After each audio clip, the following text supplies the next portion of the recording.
Awak tengok sekarang kedut teruk kan? Ayu iron sekali jalan je, hilang terus dia punya kedutan tau. Nampak?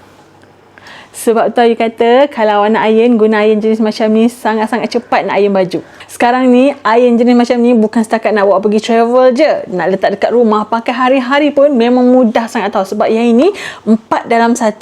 Awak nak iron kering boleh, awak nak iron basah boleh, awak nak iron flat macam ni boleh, awak nak iron hanging pun boleh awak. Semua boleh tau. Tak pakai dah iron besar gedabak tu, pakai iron yang kecil ni je. Mudah. Wire dia pun panjang awak. Jangan risau. Pakai plug 3 pin pula tu. Iron All2U ni pula, dia advance sikit sebabnya dia pakai LED dekat sini. Dia ada dry, dia ada silk, dia ada wool, dia ada linen, dia ada fiber dengan dia ada nylon. Awak pusing-pusing saja kat sini, pilih fabric yang mana awak nak iron. Pemanasan ni pula sepantas 8 saat. Awak tengok laju sangat. Dah panas dah berwap-wap dah boleh iron baju terus. Kalau awak nak iron menegak macam ni pun tak ada masalah. Kalau awak nak kan, beli iron macam ni. Senang. Yang ini iron All2U. Kalau awak nak, boleh klik kat beg kuning Ayu. Harga dia murah je awak.